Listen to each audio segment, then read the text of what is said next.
السلام عليكم خواتاتي، واش راكم؟ ان شاء الله يا رب العالمين كامل تكونوا بخير.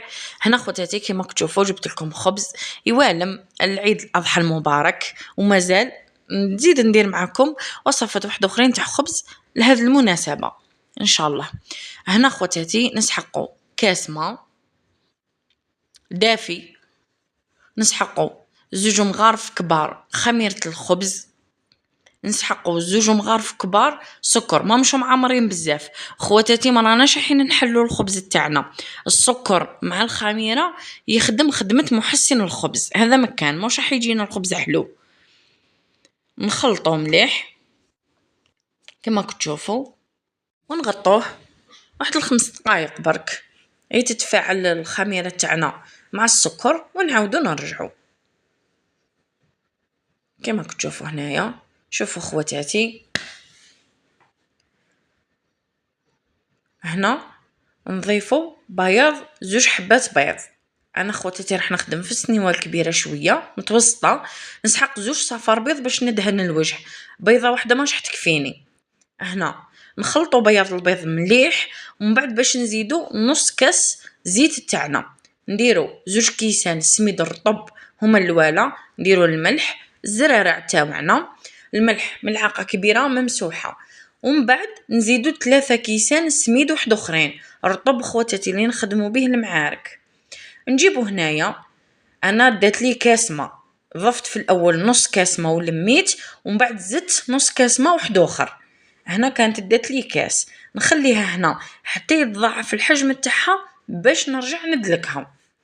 هنا كيما راكم تشوفوا هنا خواتاتي نغطوا صفار البيض، ما نخلوش هكاك باش ما يديناش هذيك القشره كما راكم تشوفوا. هنا شوفوا خواتاتي هنا دالي نص ساعه و10 دقائق هكذاك، لاحظوا مع راس سخانه ولا الحاله سخون شويه ما يطولش ويخمر معانا. هنا ندلكوها شويه على النشاف، ومن بعد باش نبداو نزيدو في الماء تاعنا. انا هنا خواتاتي دات لي 2 كيسان ماء ونص، وانتوما كل وحده والسميد اللي تخدم به. هنا ما تخافوهاش كي تشوفوها كيما هكا تتلاصق. لاحظوا خواتاتي والماء نديرو ملعقه 2 في يدينا ونبداو نخدمو، ما نكثروش خواتاتي، ما نديروش دفعه واحده لانه راح يجرى. كما راكم تشوفوا نديرو ب2 ملاعق وندلكو 2 ملاعق وندلكو ونقطعوا السميد تاعنا كما راكم تشوفوا. لاحظوا كل مره نديرو 2 ملاعق ونخدمو كيما هكا. لاحظوا نضربوه كيما هكا خواتاتي بالدبزه كيما تاع بكري، كل مره كيما هكا حتى نحسوه باللي تلايم وطرا وماوش يتلاصق. هذا القوام خواتاتي اللي حنا نحوسوا عليه كيما راكم تشوفوا. ان شاء الله خواتاتي تكون الطريقه موضحه امامكم، وراني مزربه شويه في الفيديو باش ما يجيكمش طويل بزاف. لاحظوا هنا بعد ما تلمت معانا درتنا نص كاس، نجيبو شويه زيت حوالي 2 ملاعق ونطموها مليح، ونروح نديروها في السنيوه تاعنا اللي نكونوا دهناها بالزبده. انا خواتاتي فضلت الزبده، تقدروا ديروا الزيت وترشوها بالفارينه ولا بالسميد. انا خواتاتي درت الزبده باش نضمن انها مش حتلصق معايا.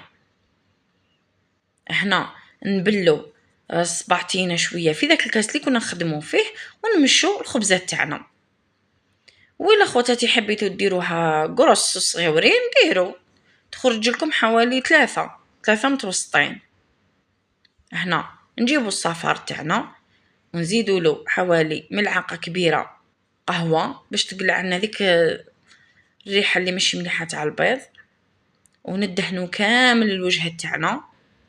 لاحظوا انا يا خواتاتي اخترت ندير الجلجلان مع ريحه الكتان، تحبوا ديروا السانوش، تحبوا ديروا الجلجلان وحده، حبه حلاوه كيما تحبوا.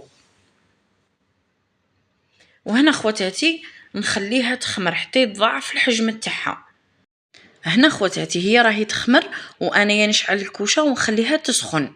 لازم الكوشه تسخن، تكون سخونه بالبزاف. هنا بعد ما خمرت كيما راكم تشوفوا فيها، نقصوا الكوشه، ما خلوش الخبز تاعنا يطيب على نار عاليه لانه راح ينصهد ويبقى لنا من الداخل خضر. نقصوا ونخلوها تطيب في غرضها كيما راكم تشوفوا. وكل وحده خواتاتي والفرن تاعها تعرف شحال تدي لها المده. هنا بعد ما طابت معايا وتحمرت كيما راكم تشوفوا خواتاتي، شوفوا تبارك الله. لاحظوا هنا نقلبوها بكل سهوله لانني كنت دهنه السنيوه تاعي. شوفوا هنا خواتاتي نعاود نقلبها معاكم. ها هي امامكم. شوفوا خواتاتي تبارك الله، تحسبوه بريوش موش خبز. لاحظوا. نتمنى تجربوه خواتاتي ويعجبكم، ومازال نشارك معكم زوج وصفات واحد اخرين تاع خبز لعيد الاضحى المبارك. راكو عارفين خواتاتي خطرت ما نصيبوش الخبز في العيد. لاحظوا. وتقدروا ديروا هذا ليله من قبل واش نهي خواتاتي تغطوه وتغلقوا عليه في بورتمونجي يبقى كيما هو. لاحظوا.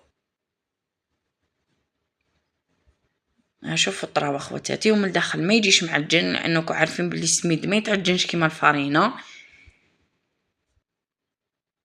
هاهو امامكم. هنا خواتاتي من راكم تشوفوا فيه خشين بالك تقولوا راه معجن، هو موش معجن، يتفتت غير وحده. لاحظوا. وهنا في الاخر خواتاتي بقى لي غير نقول لكم خليكم في امان الله وحفظه. سلام.